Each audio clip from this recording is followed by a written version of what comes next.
Nausea, we don't know if Meghan is utter stupidity or silly delusion with Althorp House demand.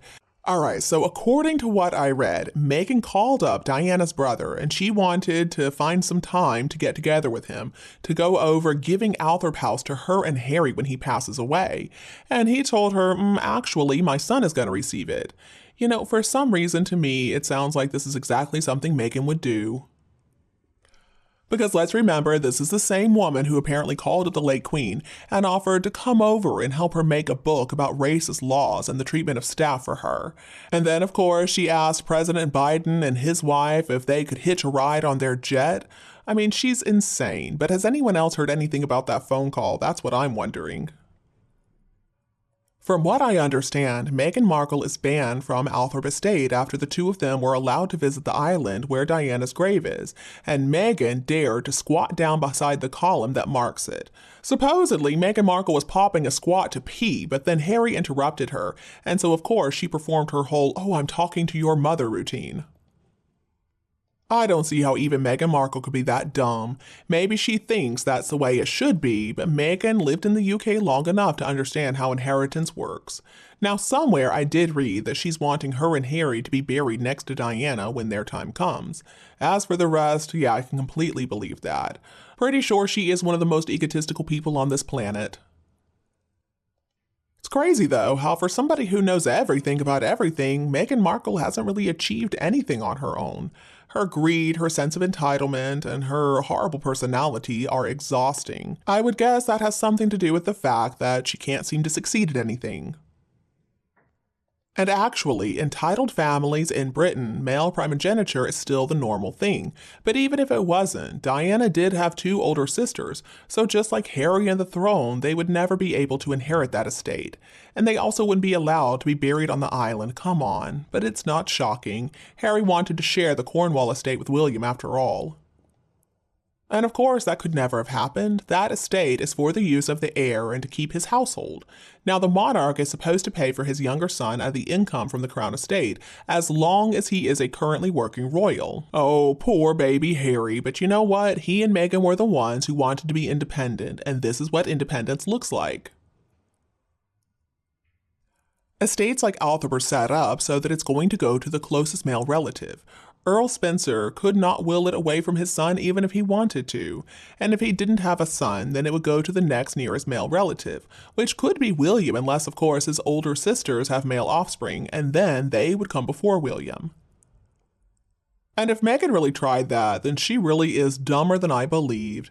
Maybe she should do a little more research on how inheritance really works. Her arrogance knows no bounds, though. She believes that she knows better than everybody. She doesn't care if there are centuries of history involved. She believes that she's going to be able to change the world all by herself. Meghan Markle is not royal, she just married into the family, but still I think she suffers from the same condition as a previous royal. I'm talking about King George III. He was known for being mad. Of course, back then they didn't really have a specific name for it, but most likely he suffered from some type of manic depression. For example, people would describe that he would talk so much that the foam would run out of the side of his mouth. Maybe the symptoms are similar to what Meghan has. It seems like Meghan believes that Diana lies alone on a proper island in the middle of the lake. There is no room for her and Harry there. I mean, come on. Especially as in some versions of the story, as told by Harry, he found her lying across the grave talking to his dead mother. With all due respect, and I'm not trying to get involved in any types of theological arguments, but anyway, if Diana's body is laid to rest at Althorp, by now her body is going to be turned to dust, so I don't understand what in the world Meghan Markle would be talking to anyway. If we really do have a soul, then I'm sure Diana's would be in a much better place right now. It wouldn't be hanging around watching her own body decomposing and rotting away. Who in the world do they think they're fooling? But really, this fits in with everything I have been saying about these two psychopaths. They want control of Princess Diana's resting place, so now they're trying to stake claim through her own family. They're trying to use this poor princess's resting place to set themselves up as ruling and controlling her legacy. They really are sick. And in order to do this, they would have to destabilize the monarchy. And maybe it's finally occurring to them that they can't really achieve that all the way from California. So now they're wanting to come back to Britain, the country that hates them, to do what exactly? See, Meghan Markle needs the royal family, and since her racist nonsense was not accepted, well, she's just gonna take it head on. Now, I thought that Harry would probably come back, but if Meghan's planning to come back, then I worry about Prince William. I think she's coming for him. See, I think Harry is still holding on to this delusion that one day maybe he's going to be king, and Meghan Markle encourages this delusion. I wouldn't put a coup past those two ever. As long as Meghan has Harry under her control, then the war on Windsor is going to continue to be fought.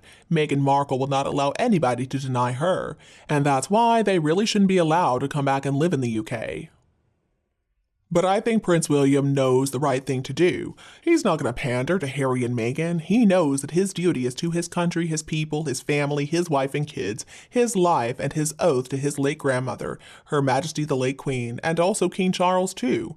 And let's not forget the UK, the Commonwealth countries, they cannot be denied for the coddling of this weak, ineffective prince. The people of Great Britain and the Commonwealth love William, and they are going to stand behind him if he decides to exile the two of them, either directly or covertly. It's important that those titles are taken away too. They don't need the titles. It really just furthers their illusion that they're representing the UK around the world. Meghan and Harry are a couple of treasonous traitors. They are traitors to the crown, to the king, and also to Harry's late mother's memory. They are traitors to everything that William and the rest of the family hold dear. And they just laugh at their kindness. They view it as a weakness. Both of them need to be brought to account for all the evil they have planned. I hope that Judgment Day is coming close. I truly hope the end is nigh for Meghan and Harry. I'm no expert on British laws, but I'm wondering if Meghan could be denied entry into the UK. If so, this needs to be done for the sake of Prince William and the rest of the family. I was heartbroken to see how poor little Princess Charlotte was so uncomfortable when she was around Meghan. And it looks like the king has also found his strength. Maybe he loves Harry, but I believe he understands the country has to come first, and Princess Anne is there to remind him if he forgets. What a brazen hussy to believe that she would be able to persuade Charles Spencer to rob his own son of his inheritance and birthright. Meghan completely misunderstands the level of her own stupidity. She's so ignorant. Neither she nor Harry seems to understand the level of hatred they generate with their crazy schemes and their really ridiculous ideas. And I know Tom Bower, for whatever reason, insists that Meghan Markle is clever, but her supposedly academic achievements just don't make a bit of sense. I mean, I would describe her as sly, and I know that she can be very bold, but at the same time, her complete lack of self-awareness is astounding. She doesn't have the first idea about how to read societal mores of behavior, and that self-ignorant level is going to be her downfall. It doesn't really matter what role she manages to achieve for herself. Her overinflated ego is going to be her undoing. She seems convinced that she is the best human being in this world. I do feel sorry for Arya Manuel, but I guess he's going to make a lot of money trying to help her.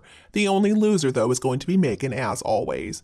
And I wouldn't even put it past her to set her sights north of the border, where a certain wealthy, famous individual recently unshackled himself from another famous feminist humanitarian.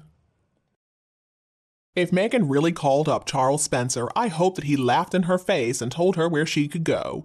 I mean, if this is true, I can only assume that Meghan was bored because she doesn't work, and so she needed something to do, like harassing somebody. So she chose Harry's uncle, just for publicity as always. And you, do you agree with me? Let us know your opinion below in the comments. If you preferred our video this evening, don't be afraid to like and share it with your friends and relatives who need it anytime you want. And don't be afraid to click the subscribe button to get more updates in the future. Thank you so much for tuning in, have a lovely weekend, and we'll be back to see you all tomorrow.